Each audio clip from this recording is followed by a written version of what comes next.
Well, we decided to have one last go at catching a Pacific Golden Plover, a Kuriri.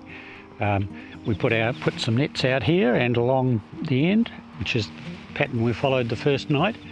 And about 10 o'clock at night, we caught one plover. So took it back to the centre. It's the first time that we had to put these complicated tag harnesses on our own without the Americans there, so it took a while to do it, but the bird was tagged successfully. We then allowed it to rest for a little while. We took it up to Taramari, which is a little way up the coast there, released it on some dry shells where it would be safe and in no danger of getting muddy, and it walked off on its own perfectly okay, and it's been seen a couple of times since, very happy, healthy and preening itself. So we think it's recovered from the ordeal very well and enjoying its new jewellery. The first one, which was a male, they decided to call Jim after me, which I might say brought tears to my eyes because I wasn't expecting it.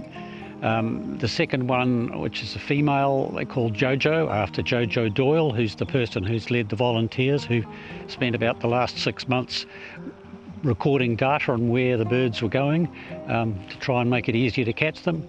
And the third one, the one we just caught, was called Miranda, after this season's summer shore guide, who, although she does get paid a little bit, has been doing vastly more than she's paid for, also tracking these birds down. And she was actually able to go up to Taramari and release the bird named after her. Wally has noted a physical difference between the birds from Siberia and Alaska, and it looks as though the first bird, Jim, the physical characteristics indicate it might come from Siberia. The other two, the two females, Jojo and Amanda, it looks that the indications are they may come from Alaska. So if they both get back successfully, we've actually covered both sides of the Bering Strait. I think we'll be happy if any of the birds really make the complete round trip, because satellite tagging, it's not sort of cut and dried. There is a bit of a failure rate sometimes, the tags, because you imagine they get knocked around a lot. Sometimes the tags fails. The numbers of plovers are declining, so obviously sometimes some of them don't complete their migratory trip. So if we can get just one out of this, actually, we'll be very happy. Well, they're programmed to do a sort of a test broadcast about the 17th of March.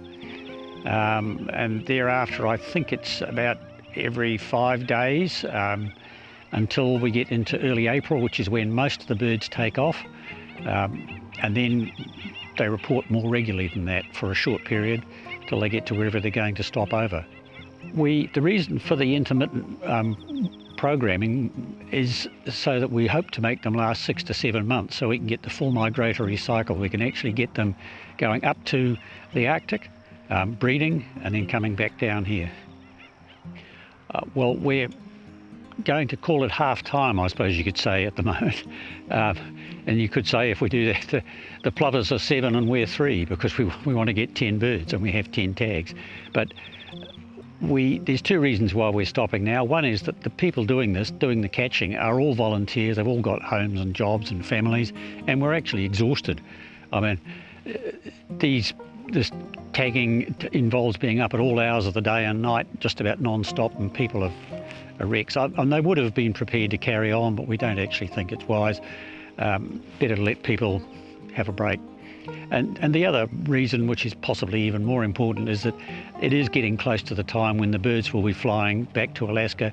And although that we've seen all 3 birds that we have tagged and they look pretty good, we don't think we want to be putting any birds through the ordeal of being caught and having tags fitted and then having to adjust to wearing them close to when they migrate. We really need to know that they're in peak condition, so we give them the best chance of completing their migration. And just incidentally, Jimmy, who was named after me, he was the one we were initially the most concerned about. However, not only have we seen him out feeding, but the other day I watched through the scope and he plucked 3 worms out of the mud and ate them one after the other. So I'd say he's going to be in pretty good nick for his flight. What we have to do is, over the winter, we have to keep logging the tags on and off and recharging them so they stay live. You've got to do that at least once a month so they're ready to go. And yes, next season when the birds arrive, we'll start again and try and get the further 7 that we require. We may change our tactics a bit because we have noticed that their movements seem to be more consistent early on, so it may be easier to catch them. In addition, we've learnt that these birds are even more wary than we had thought, and so behaviour that is okay with, say, knots and godwits, such as just sitting down waiting near the nets and maybe chatting quietly, isn't a good idea with the plovers. They're so wary that we need to be in absolute silence and actually move people away. So we have learnt from this, and I'm confident that we'll catch them, and we're certainly not giving up. I'm so, some might say, obsessed with these birds that my family gave me this shirt to wear to say that I'm the guardian of plovers.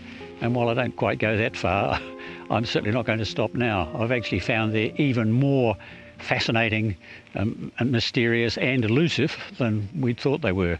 We'll do a little update shortly, just summarising where we're at with this summer's campaign and explaining what's going on. And then as the data flows in, we'll be putting it on the website on a map of the world so people can see exactly where the birds have been reported from. But I should say that that data does come in quite intermittently. It's not just a nice simple every day you get a little broadcast. So we'll probably, or the advice is that we should hold back when we do get it first until it takes a coherent form and we know exactly what it means. Oh, I don't feel disappointed about this. I mean, I'm sorry we didn't catch 10, but it's actually been so exciting learning about the birds and meeting all these amazing people from around the world who've come to help us that it's been worth doing it just for that.